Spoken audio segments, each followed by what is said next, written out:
പിന്നീട് തെരഞ്ഞെടുപ്പ് ഫലം വരുമ്പോൾ നമ്മൾ പരാജയപ്പെടുമ്പോൾ, എതിരാളികൾ നമ്മളെ ആക്ഷേപിക്കുമ്പോൾ, തെരഞ്ഞെടുപ്പ് മത്സരിച്ചപ്പോഴൊക്കെ തന്നെ പരാജയപ്പെട്ട ഒരാൾ എന്ന് പറയുമ്പോൾ അദ്ദേഹം കീറി മുറിക്കപ്പെടുന്നുണ്ടെങ്കിലും ഒരിക്കൽ പോലും ഞാൻ അതിന്റെ പേരിൽ ക്ഷോഭിച്ചിട്ടില്ല.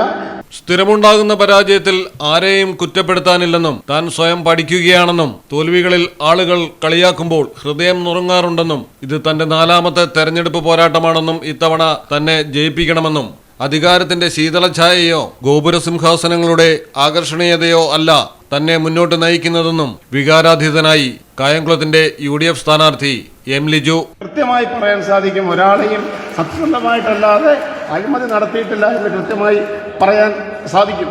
ഇതല്ലേ എനിക്ക് ചെയ്യാൻ സാധിക്കൂ. തിരഞ്ഞെടുപ്പിൽ ഒരു പാർട്ടിയുടെയും മുന്നണിയുടെയും സ്ഥാനാർത്ഥിയായി മത്സരിക്കുമ്പോൾ ഇങ്ങനെ അല്ലാതെ നമുക്ക് എന്ത് ചെയ്യാൻ സാധിക്കും? പിന്നീട് തെരഞ്ഞെടുപ്പ് ഫലം വരുമ്പോൾ നമ്മൾ പരാജയപ്പെടുമ്പോൾ, എതിരാളികൾ നമ്മളെ ആക്ഷേപിക്കുമ്പോൾ, തെരഞ്ഞെടുപ്പ് മത്സരിച്ചപ്പോഴൊക്കെ തന്നെ പരാജയപ്പെട്ട ഒരാൾ എന്ന് പറയുമ്പോൾ അദ്ദേഹം കീറി മുറിക്കപ്പെടുന്നുണ്ടെങ്കിലും ഒരിക്കൽ പോലും ഞാൻ അതിന്റെ പേരിൽ ക്ഷോഭിച്ചിട്ടില്ല. ഞാൻ ഒരാളെയും കുറ്റപ്പെടുത്തിയിട്ടില്ലെന്ന് പറയാൻ ഞാൻ ആഗ്രഹിക്കുന്നു. അപ്പോഴും ഞാൻ കണ്ടിട്ടുള്ള ഒന്ന്, തീർച്ചയായിട്ടും ജനവും ജനാധിപത്യവും ശരിയാണ്. ഞാൻ കൂടുതൽ മെച്ചപ്പെടണമായിരിക്കും. 31-ാം വയസ്സിൽ ആദ്യമായി അമ്പലപ്പുഴയിൽ നിന്നും CG സുധാകരനെതിരെ മത്സരിക്കുമ്പോൾ ഞാൻ പരാജയപ്പെടുമ്പോൾ ഞാൻ ചിന്തിക്കുന്നത് ചിലപ്പോൾ എന്നേക്കാൾ മികച്ചൊരു സ്ഥാനാർത്ഥി അപ്പുറത്തുണ്ട്, മികച്ചൊരു വ്യക്തി അപ്പുറത്തുണ്ട്, ഞാൻ കൂടുതൽ മെച്ചപ്പെടണമായിരിക്കും, ദൈവം അതായിരിക്കും എനിക്ക് കൂടുതൽ പഠിക്കാനുള്ളൊരു അവസരം നൽകി. പിന്നീടുള്ള തെരഞ്ഞെടുപ്പുകളിലും പരാജയപ്പെടുമ്പോൾ ഞാൻ അങ്ങനെയാണ് കരുതിയത്. ഞാൻ കൂടുതൽ മെച്ചപ്പെടാനുണ്ട്, എനിക്ക് കൂടുതൽ മെച്ചപ്പെടാനുണ്ട്, ജനങ്ങളുമായുള്ള എൻ്റെ ബന്ധം കൂടുതൽ മെച്ചപ്പെടാനുണ്ട്, ഈ നാടിനെക്കുറിച്ച് ഞാൻ കൂടുതൽ പഠിക്കാനുണ്ട്, ഈ നാടിൻ്റെ മൂല്യങ്ങളെക്കുറിച്ച് ഞാൻ കൂടുതൽ പഠിക്കാനുണ്ട്. അത്തരമൊരു അവസരമായിട്ടാണ് ഞാൻ അതിനെ കണ്ടിട്ടുള്ളത്. ഞാൻ പരാജയപ്പെട്ടത് ഒരിക്കലും മറ്റാരുടെയെങ്കിലും തെറ്റുകൊണ്ടോ അല്ലെങ്കിൽ അങ്ങനെ ആരെയും കുറ്റപ്പെടുന്നതിനപ്പുറത്ത് മെച്ചപ്പെടാനുള്ളൊരു അവസരം ദൈവം എനിക്ക് ജനങ്ങളെ സേവിക്കുവാൻ അധികാരമെന്ന സ്ഥാനത്തിനപ്പുറത്ത് അത്തരമൊരു സ്ഥാനങ്ങളിൽ ഇരുന്ന് സേവിക്കാൻ അവസരമുണ്ടെങ്കിൽ എന്നെ തേടിയെത്തുമെന്നാണ് ഞാൻ കരുതിയിട്ടുള്ളത്. അല്ലാതെ മറ്റൊരു തരത്തിലല്ല ഞാൻ ഒരിക്കലും കണ്ടിട്ടില്ല. ഇതെൻ്റെ രാഷ്ട്രീയ ജീവിതത്തിലെ 4ാമത്തെ മത്സരമാണ്. 3 തവണയും ഞാൻ പരാജയപ്പെട്ടു. ഒരിക്കൽ കൂടി ജനസമക്ഷം നിൽക്കുന്നു. ഞാൻ ഈ നാട്ടിലെ ജനങ്ങളോട് അഭ്യർത്ഥിക്കുന്നത് എനിക്കൊരവസരം നൽകണമെന്നാണ്.